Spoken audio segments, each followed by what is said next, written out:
రాజకీయాల్లో శాశ్వత మిత్రులు, శాశ్వత శత్రువులు ఉండరని సామెత. ఏళ్ల తరబడి స్నేహం చేసినా కొన్ని కారణాలు మైత్రీ బంధానికి బీటలు వేస్తుంటాయి.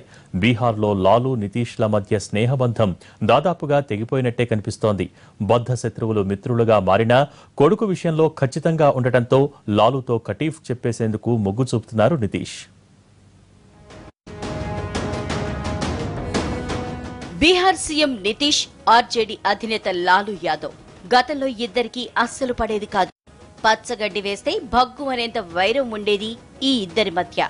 కానీ అధికారం కోసం ఏళ్లనాటి వైరాన్ని మరిచి చేతులు కలిపారు. రాజకీయ విభేదాల్ని పక్కనబెట్టి రెండు పార్టీలు కూటమిగా ఏర్పడి బీహార్లో అధికారాన్ని చేజిక్కించుకున్నాయి. అయితే కొంతకాలంగా లాలూ, నితీష్ మధ్య మళ్లీ భేదాభిప్రాయాలు వస్తున్నాయి. ప్రధాని మోడీ పెద్ద నోట్లు రద్దు చేసినప్పుడు నితీష్ సపోర్ట్ చేశారు. కానీ లాలూ మాత్రం ప్రధాని నిర్ణయంపై తీవ్రంగా విమర్శలు చేశారు. తాజాగా రాష్ట్రపతి ఎన్నికల విషయంలోనూ వీరిద్దరి మధ్య మళ్లీ ఇదే తీరు కనిపించింది. ఇప్పుడు ఈ ఇద్దరూ ఏకంగా తమ దోస్తీకి టాటా చెప్పేందుకే సిద్ధమవుతున్నట్లు కనిపిస్తోంది. ఇటీవల లాలూ కుమార్లు అవినీతి ఆరోపణల్లో చిక్కుకున్నారు.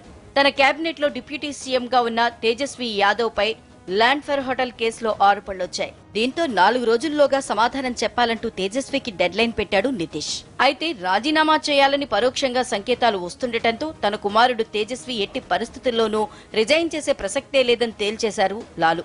హోటల్ డీల్ కుదిరినప్పుడు తేజస్వి మైనర్ అని, క్రికెట్ ప్లేయర్ గా ఉన్నాడని లాలూ వివరించారు. అద్భుతంగా పనిచేస్తున్నందునే తన కొడుకుని టార్గెట్ చేస్తున్నారని మండిపడుతున్నారు లాలూ. అటు తేజస్వి కూడా ఇదే విషయం చెప్తున్నాడు. తనపై కక్ష సాధింపు చర్యల్లో భాగమే సీబీఐ కేసులంటున్నాడు. 2004లో తాను మైనర్నని, 13-14 ఏళ్ల ఏజ్లో తాను అలాంటి పనులు ఎలా చేయగలనంటూ ప్రశ్నిస్తున్నాడు.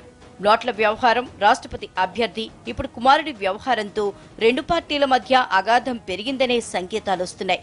ఇన్నాళ్లు రెండు పార్టీలు లాలూ, నితీష్ల స్నేహబంధం తెగిపోయినట్లే అంటున్నారు రాజకీయ విశ్లేషకులు.